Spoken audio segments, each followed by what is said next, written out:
just go straight to England. And I'll start right there at Chelsea. Todd Boehly, new owner, he has brought in Graham Potter, but question marks. Graham Potter's first team, his first game, his first 11.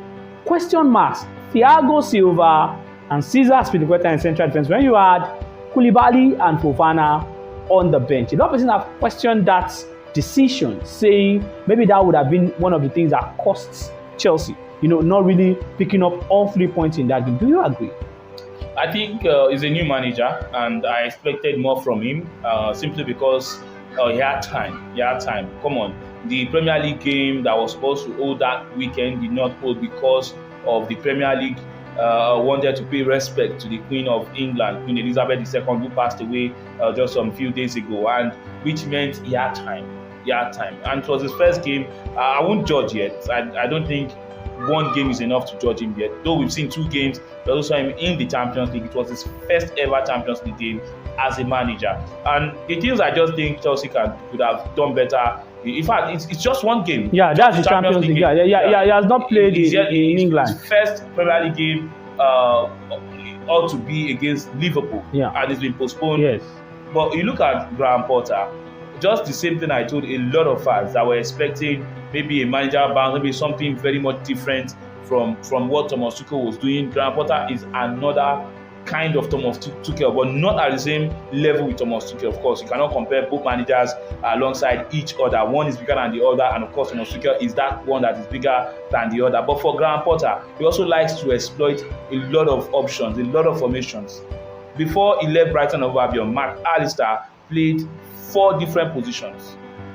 4 different positions last season. One player, 4. He played as a 10. He played as a defensive midfielder. He played as a left midfielder forward. He played as a central midfielder forward. That is the same thing a lot of persons were complaining under Thomas Tuchel, that he was experimenting with. So if you think the experiment is over with Thomas Tuchel being fired, no, it's just started with Graham Potter. But the thing I think Todd Boehly is trying to do is they are trying to shift focus in how they do business and the kind of club Chelsea, the kind of club they want Chelsea to become.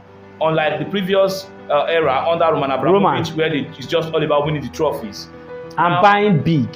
They said they want to have a sustainability plan, and that is the reason why even as of now is looking at getting a club in Portugal. That club will be like the feeder team of Chelsea, a professional club in the Portuguese first division, where they can trade the young players from Chelsea to that team. So they want to have a 6-star club. But what he's trying to do, why give Graham Potter 5 years contract? The idea is that they want him to be in that team. They call Graham Potter the builder. He builds a team, he does this stuff. So they want him to build a team, and that is why they are investing in young players that will stay in the club. So Chelsea fans, just prepare yourself for another kind of year under, similar to what Arsenal experienced under Arsene Wenger when they tried to build a new stadium where they were using young players and they were selling off players. I think now Chelsea will become they weren't a selling club, but now Todd Boehly will make them a selling club because that is what they are working on. That's the idea behind bringing Graham Potter, get to use the young players. Like today, Chelsea had a friendly game, because their game against Liverpool was postponed, against Brighton and Hove Albion, that's his former club, who also had their game against Crystal Palace being postponed. Chelsea won that game by 2-1. Guess who scored? Kenny Chukwuemeka. Okay. He scored both goals. So Chelsea fans, I hope you're ready for this. According to Triple, I praise not a prophet. Because if any of these things I say comes to pass, then I think millions of Chelsea fans would decamp. Millions of Chelsea fans will leave that club, because I know that Chelsea are used to winning. And then when it comes to a point where they are not winning, I think they'll just move to teams that are doing well. Talking about teams that are doing well in England, Arsenal is that team on top of the table, flying high flying Arsenal. Well, a certain Ivan Toney said, good kick about with the boys when Brentford beat Arsenal last season. Well, this season, it wasn't a good kick about, because Arsenal beat them 3-0 with goals from William Saliba, Gabriel Jesus, and a thunderous strike from Pablo Vieira announcing his name right there in England. And there was a record-breaking feat. The youngest ever player to play English top-flight football. His name sounds Nigerian, yes, because it's Nwaneri, and Nwaneri should not be Nigerian.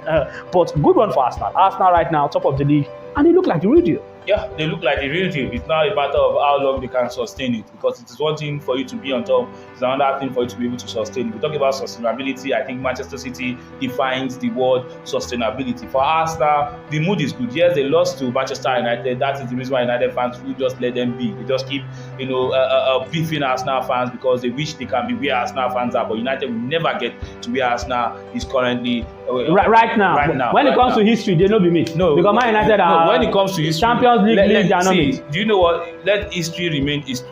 Arsenal are making new history, and that is what matters. Forget I used to have money. If you have money now, you are the one we roll with. That is why they say if you don't get money, hide your face. From Chipo. That's just it. From Chipo. No, Chipo is one beefing Man United. No, I'm not beef. Why would I beef Man United? I mean, I support a team that is the most successful club in England in the last 20 years. How about in the last 40 years?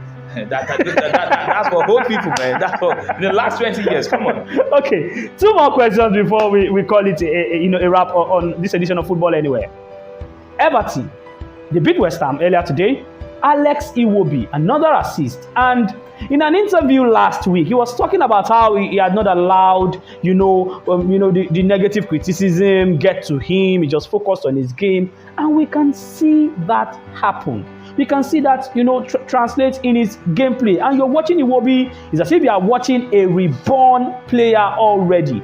Good one for the man talking about Frank Lampard and Everton, also Alex Iwobi. Yes, good one for them, because at some point when Nwaneri got that goal for them, I was so happy, and I was at the same time scared, because most of the time Everton have gotten ahead in games. They've ended up they've drawn 4 games. Yes. 4 games they've drawn this season, getting their first 3 points of the season, very important. And you mentioned Alex Iwobi. This is what you get when you have a manager that believes in you. I mean, I think Nigeria should also calm down. Football fans should calm down. They demand so much from these players, and they forget the fact that these players are also human. I mean, we get a lot of persons complaining about being depressed. Some persons, just because they are broke, they are depressed.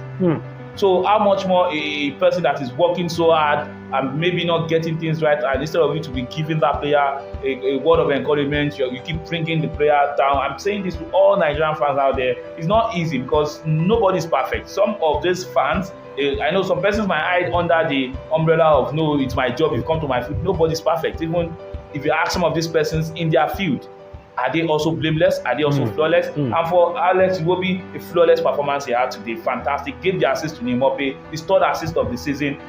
I watch him play today, and I don't see him hold on to the ball for too long. If there's a counter, he's running. He's not holding on to the ball too long. He releases a pass so that he can even join in the counter press, and his pressing also fantastic. Decisive passes, on-point passes, not delaying the ball too long, not trying to do too much. Sometimes the easiest things are the simplest things. Yeah. And those were the things he did today. Yeah. And you cannot look beyond him for the Man of the Match award. The sad part is we'll not get to see Alex Iwobi at the World Cup, because Nigeria failed to qualify for the World Cup, and Alex Iwobi, he couldn't play those games against Ghana. That's the qualifiers, because he got that red card, in that game against Tunisia. Before I let you go finally, at least Everton got their first win of the season. There's a team that are yet to pick up a win this season. Name is Leicester. Brendan Rodgers is their manager. He conceded 6 against Tottenham Hotspur just yesterday, Saturday. Do you think Rodgers will get the sack, or do you think they will stick with him and he will find a way to get this Leicester team playing back? I think the question I was expecting is, when will Brendan Rodgers be fired? How long can Leicester? It looks like he's been doing Leicester a favor. No, he's like a bigger manager than the club. He's not a bigger manager than the club. What did he win with the club? The most he did with the club was winning the FA Cup and winning the Community Shield. That's a big deal. It's not bigger than winning the league. If the man that won the league can be fired, who is the person that won just FA Cup? Leicester City are not Arsenal that celebrate FA Cup. I'm just saying. Arsenal fans, well, the guy behind the camera, if you're an Arsenal fan, they're looking at putting up this camera right now because people just sent that missile to them. But then, Rodgers, you feel he will be fired? I feel he'll be fired. Maybe even before we finish this program, this edition of the show, I can just check in my phone and I can see, maybe I could just see Brendan Rodgers have been fired, because I don't understand how you lose 6-2. I mean, just 1 point this season. 1 point this season, bottom of the log. There's no excuse for that. I know that in as much as a lot of persons might want to, play the devil's advocate, looking at Brendan Rodgers, they only got 1 player signed this season. Only 1 player. And they sold how many? They let Fofana go. Big deal? I think it was only Fofana that left. Okay, their goalkeeper also left to Nice. Talking about Schmeichel. Schmeichel left. They brought in Ward. Since Ward came in, he's not been convincing. I don't think he commands the defense very well. Yeah. But you now allow your best defender also to leave. Fofana, yes, they couldn't do anything. Fofana didn't want to play for them any longer, and they had the opportunity of cashing out 70 million. I would have expected them to get in 1 or 2 players in, because Luka Vardy is aging, and I think for Brendan Rodgers, he needs to start trusting the likes of Kelechi Iheanacho. Iheanacho also has not covered himself in glory. See, in as much as you want to look at Kelechi Iheanacho that he has not covered himself in glory, I think it's about giving him that confidence. Sometimes, if the results are not coming, you try every available option on the field. Is he better than Patson Daka? Daka is a good goal scorer, ahead of Kelechi Iheanacho. Kelechi Iheanacho is the best link-up player they've got in that team. Link-up, another Giroud conversation. It's come again. We're talking about goal scorers. People is telling me about link-up. Kelechi Iheanacho, what am I supposed to do with link-up and not a goal scorer? He won Leicester City the FA Community Shield against Manchester City. No, he did not. He did. He was one Yuri Tillemans. No, won the FA Cup. Sorry, the Community Shield. Penalty shootout. The Community Shield. It wasn't a penalty shootout. Sorry, a penalty goal. He won the penalty and he took it. It's not easy to get a Community Shield. Yes.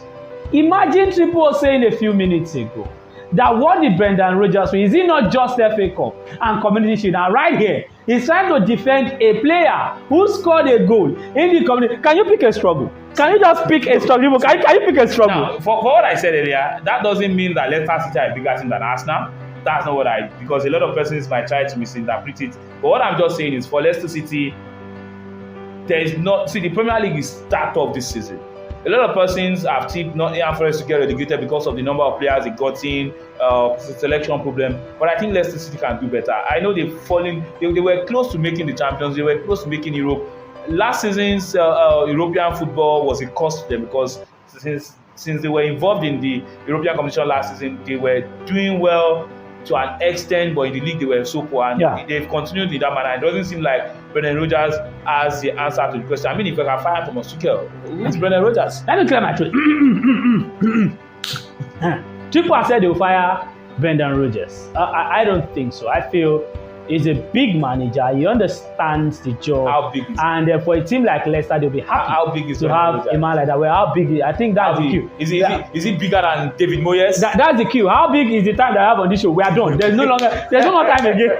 And that of Chipo, so we just have to go. Thank you, Chipo, for being on Football Anywhere again. And it's good that this time around, this edition must go out. Yeah. Ladies and gentlemen, I apologize for not being on the show for a while. The last edition, Triple hosted this show, and I don't know what Triple did with the guys pressing the right buttons. They had a show of almost 1 hour without audio. Exactly. And when we were done with the show, we couldn't put the content out. So apologies, because a lot of you have been asking me why we didn't see Football Anywhere the past week and all of that. O and the production crew responsible. Arsenal fans are on duty. Arsenal fans are on duty. I have no idea. I just have no idea. But they put out content without audio, and it couldn't really go out. How do you have guys, seasoned professionals, put up content without audio? We have to go. My name is Kingsley Akpan, the amazing Kingsley. A special mention also to Triple O and the wonderful guys pressing the right buttons and bringing this to you. Just check out the content. YouTube, Twitter, Instagram, Facebook. The promise, we'll try to always keep to it, saying that we'll keep on churning out content to all of you out there. Have another fabulous football experience. Yes, let's just hope that the international break serves us a whole lot of joy, and we'll not just be waiting for it to be over and club football will be back. Until then, Arsenal fans, keep enjoying your stay on the top of the table, just like right here on Football Anywhere. We are always on top of our game. Have a fabulous day ahead. Bye-bye.